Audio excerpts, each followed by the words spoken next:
रनाय 5G YouTube चेनेलाव आरो फिन खेबसेबाव बरायफिनबाय। दिनैनि गोदान भिडिअ'आनो जाहैबाय सुकन्या समृद्धि यजना मोस्ट इम्पर्टेन्ट स्किम, सेन्ट्रेल गभर्नमेन्टनि स्किम।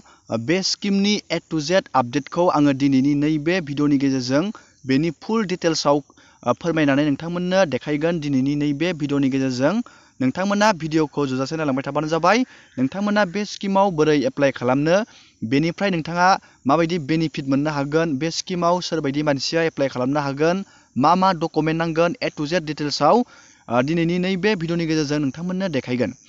दानिया बे स्किमानो जाहैबाय जाय न'खराव फिसाजो जोनोम जादों, नोंथांमोना बे स्किमाव एप्लाइ खालामनो हागोन। अनलि फिसाजो जोनोम जानाय जानांगोन, अनलि फिसाजो जानांगोन बे स्किमाव एप्लाइ खालामनो सानदोंब्ला। नैबेयाव बिनि जोङो बेसिक डिटेल्सखौ नायग्रोनि।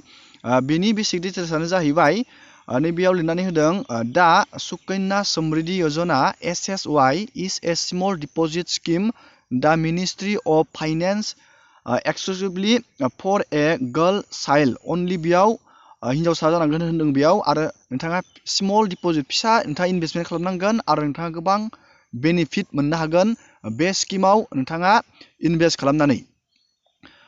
नैबे स्किमखौ लन्च खालामदोंमोन। SSY वाज लन्च बाय दा Hon'ble Prime Minister 22 January 2015 बेखौ प्राइम मिनिस्टारा लन्च खालामदों। बे मोनसे नैबेयाव पार्ट होननानै बुंदों बेटि बाचाओ बेटि पढ़ाओ, बेनि मोनसे केम्पेननि पार्ट होननानै बुंदों बे स्किमखौ। नैबेयाव दा scheme is mean to meet दा एडुकेशन एन्ड मेरिज एक्सपेन्सेस। नोंथांनि गथ'आ जेब्ला देरगोन अब्ला इडुकेसन लानाय बा मेरिटनि खोथा फैयो, बेयाव नोंथाङा बे स्किमनिफ्राय गोबां बेनिफिट मोननो हागोन।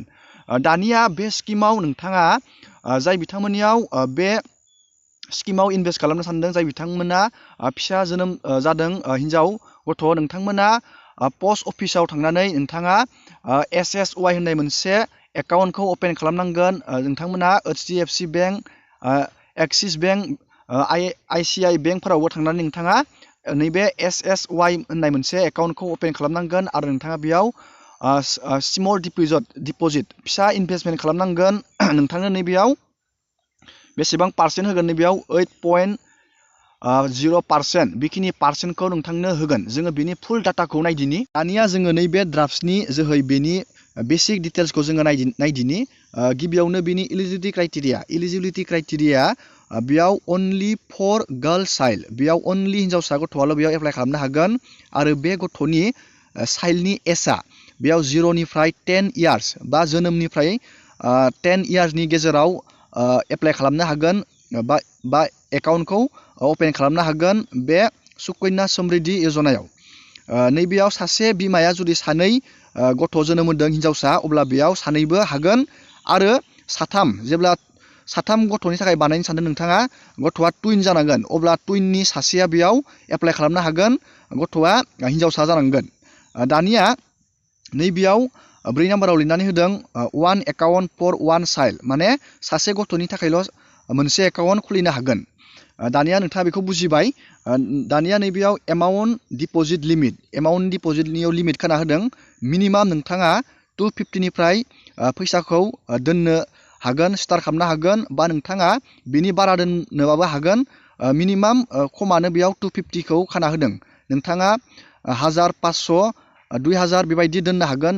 नैबे लिमिटआ 1,50,000 बेखिनि लिमिट खाना होदों बेयाव, बिनि बारनो मोना।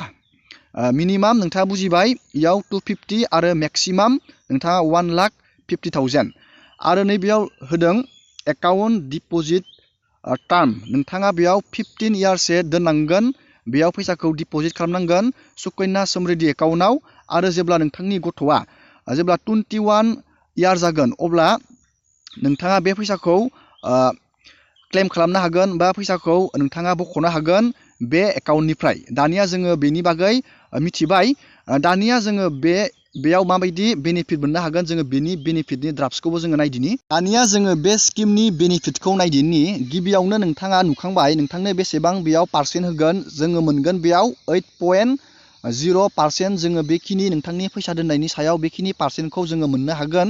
जुदि नोंथाङा बेखिनि पार्सेन्ट मोनो अब्ला नैबेयाव नोंथाङा मान्थलि नोंथाङा 1000 जुदि डिपजिट खालामो अब्ला इयारलि जोंनियाव जमा जागोन 12,000 बेखिनि जोंनियाव जमा जागोन इयारलि। आरो नोंथाङा 15 इयार्स बेखिनि रांखौ दोनोब्ला नोंथांनियाव एकाउन्टाव जमा जागोन 1.80 लाख बेखिनि फैसाया जमा जागोन। आरो नोंथाङा 21 इयार्सआव नोंथांनि गथ'आ मोननो हागोन 5.54 लाख बेखिनि रांखौ मोननो हागोन। नैबेयाव 1000, 2000, 5000 बेखिनि नोंथाङा गावबागावनि फैसा दोननायनि सायाव नैबेयाव ड्राफ्ट दं, नोंथाङा बेखौ नायनानै लाबानो जाबाय। बेबायदि नोंथाङा गोबां बेनिफिट मोननो हागोन बे सुकन्या समृद्धि यजना स्किमनि जोहै। दानिया जोङो बेनि बेनिफिटनि सोमोन्दै मिथिबाय। दानिया जोङो नायगोन बेयाव एप्लाइ खालामनो मा मा डकुमेन्टस नांगोन, जोङो बेनि बागै नायदिनि। दानिया नैबेयाव होनानै होदों डकुमेन्टखौ मा नांगोन। नोंथांनि गथ'नि birth certificate of the girl child, गथ'नि बार्थ सार्टिफिकेट नांगोन। आरो photo' ID of applicant parent or legal गार्जेननि नांगोन। आरो address proof of applicant parent or legal गार्जेननि एड्रेस प्रुफ नांगोन। आरो बेयाव Aadhaar KYC proof its PAN card आरो भटार ID नि गोनांथि जागोन। SSY नि एकाउन्टनि अपेनिंनि फर्म नांगोन। आरो a medical certificate has been submit in case multiple children are born, बेयाव माल्टिपल चिल्ड्रेन ब्रन जानायनि मेडिकेलनि सार्टिफिकेट नांगोन। आरो any others documents that are request by the bank अर पस्ट अफिस, गुबुन आलादा डकुमेन्टबो बिबावनो हागौ। बेयाव पस्ट अफिस आरो बे बेंकआ बेयाव बेखिनि डाटाखौ नांगोन। दिनैनि भिडिअखौ आङो बेखिनियावनो फोजोबबाय। नोंथाङा इन्टारेस्टेडबा बे स्किमाव एप्लाइ खालामनानै लाबानो जाबाय। एसेनोसै दिनैनि भिडिअआ।